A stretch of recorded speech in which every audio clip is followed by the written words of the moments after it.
Hi, this is Jan Price, and I'm at the Illuminate Film Festival, and we are going to be interviewing Sam Jockle, and we're going to talk about this really wonderful documentary entitled Scene, which made me cry a lot.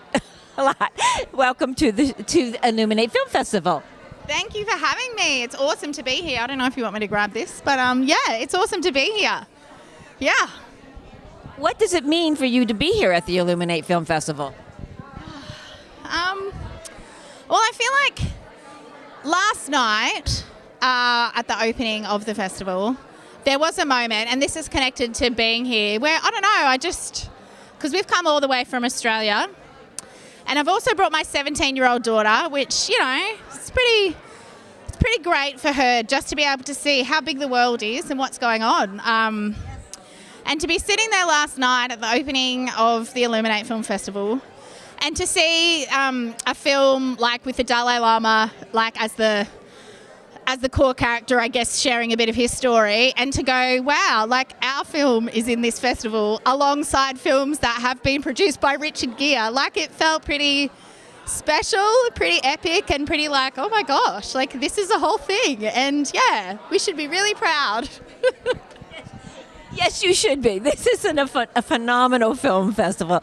And your film, as I said, I was just telling some friends, and I said, you have to go see Scene. I said, because whether you're a parent or not a parent, it's a film that really, you know, it brought up a lot of things for me, I'll be honest with you. And there were a couple things in it when they talked about birthing yourself. I have said that for years. I have said that we have to, you know, that we're birthing ourselves. When we're on that journey to become conscious, you can't go back. And somebody else said that in the film too, and I said that too. Once you start that road of consciousness, because we are conscious when we're first born, and then we kind of can go into unconsciousness, and then that journey for many of us is to become conscious again. And you can't go back. You're on that road, and it's forever.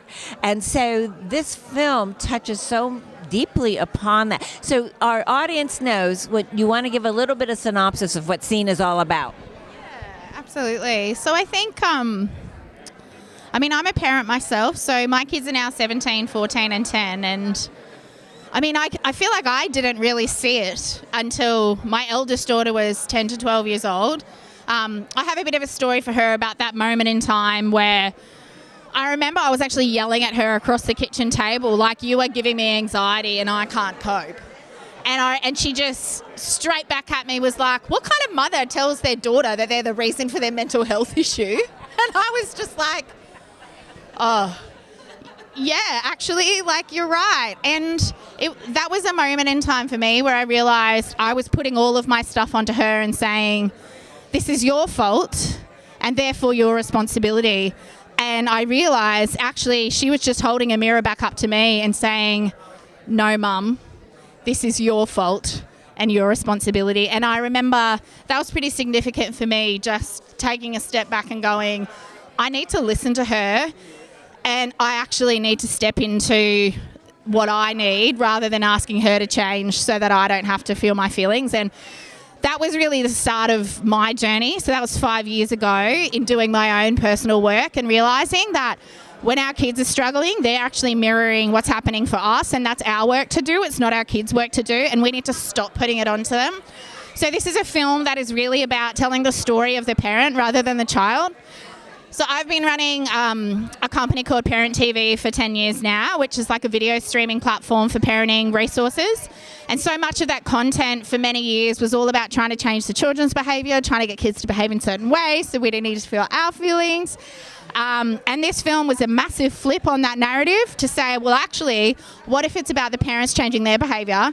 And what I personally learned in my own journey as a parent was when I did that, the entire, I say, eco and family system around me changed, and I didn't actually have to do anything no one had to change anything. It was actually me at the centre of it that was, I say, the problem, but also the solution. And so once I realised that, yeah, it was like there is a story that we really need to tell here, because so many people are focused on kids and trying to get kids to behave, and I'm like, we need to flip it. It's our work to do. It's not our kids' work to do. Beautiful message, and I don't know if everybody realizes that. You're exactly right. It's about changing the behavior of the child rather than changing ourselves first. How did you choose the various people that are in this film? Because there's quite a few very interesting people and subjects in the film, and was it easy for them to decide to do this? So all of the subjects in the film are personal friends of mine. But that's actually a really important piece to the story of how this film got made. So when you do see it, those people are some of the bravest people that I know to be as honest as they were in really opening up and showing people the worst of who they've been as parents and sometimes people. This film, for me, the essence and the heart of it is trust. There's no way this film could have existed if trust didn't exist in the midst of it all. Their trust for me, the work that I'd done, my trust for them, like the whole team really, there was a lot of that. And to ask someone to do that, like there needs to be a lot of trust there. So I think because those personal relationships were in place, and sometimes for me, I feel like how those people got chosen was like they're people who just inspire me. Like they're everyday people. They weren't, for many of them, they weren't special. They didn't have heaps of resources. They were just people I knew who'd had pretty rough childhoods, who I had witnessed do the work and transform their lives. And I always just was like, you're incredible. Like people need to see this. Like this is just an everyday person doing an extraordinary thing that no one is witnessing. And to be able to take everyday people doing extraordinary things like that, to showcase that to the world, I feel like that's what the world needs. Like, we don't need to see any more glamorous, highly resourced people with all the things, doing all the things. Like, I'm done with that. I just want to see my neighbour Anne, who works at Aldi, and is like a single mum of 2 kids who transformed her life through, going to therapy and, being really honest about her struggles. Like, that's amazing to me. Like, that's extraordinary to me. And I'm like, they're the stories that I want to see people shining a light on. And it was a privilege to be in a position where I could do that. There's so many stories. I think the one, her story, definitely, because she, in the environment that she grew up, but then looking at the generations and how the different generations still affect us, and we're talking grandparents and great-grandparents and how it affects our parenting and how it's been passed down and how each generation goes, well, I'm not going to be like my parent, and then they become like their parent not realizing that they have, even though they're trying not to. So I thought that was really, truly very interesting and fascinating. But the man who had older children and younger children and had no relationship with his 2 older children, and their bravery on camera. I mean, I'm just like crying my eyes out. Can we talk a little bit about them? Because I thought there were so many extraordinary stories, but that also stood out very much for me. Joe's story is extraordinary, and the bravery of his children, and that was not planned. We didn't plan that as a part of the initial. It was, Joe just so happened to be going to a family event. I think one of his parents maybe having their birthdays and the kids were going to be there, and Hayley, the director, was going to film, and she just went, would your kids maybe be open to, because we wanted some of the child's voice in there, but it's a fine line with the child's voice stuff. We feel like they need to be old enough to really consent to what they're doing, because that's going to exist in the world. And working with younger children, it's a fine line because they don't really know what they're saying yes to.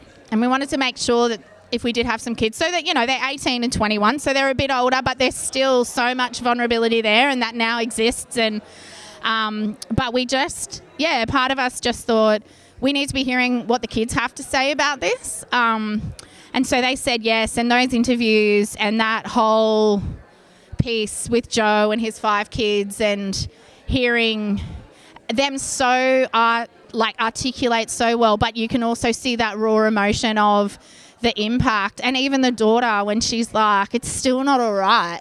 It wasn't happy families, it wasn't like, it was connected families, but connected families, there's, I say health is holding joy and grief side by side. This stuff is always going to be with us, and sometimes I feel like everyone's just chasing happiness, chasing joy as like that's the state that it's meant to be. But I'm like, no, you don't understand. Like the story is bigger than that. And this stuff is going to show up and we need to learn how to make friends with it, not run from it, not turn away from it, but realize it's just a part of the story.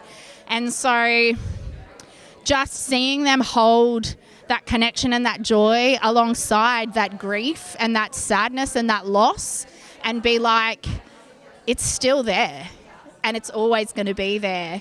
But there's still hope in the midst of all of that. It doesn't have to be the end of the story.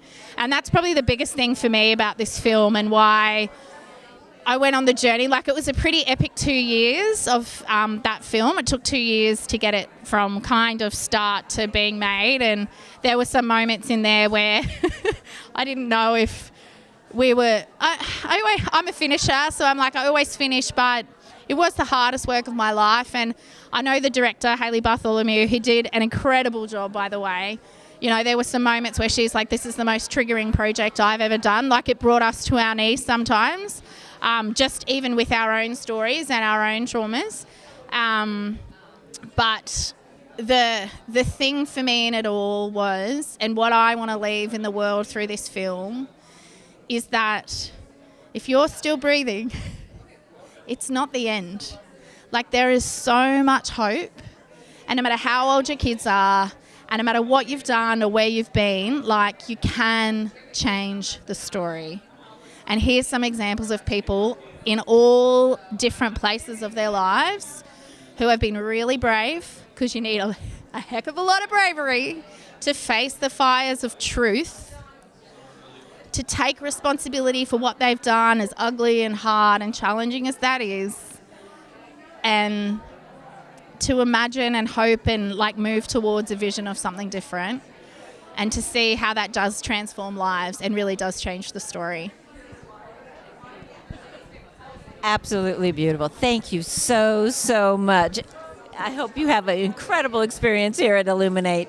And this is a wonderful film and everybody should see it. Thank you so much. Appreciate it. Thank you.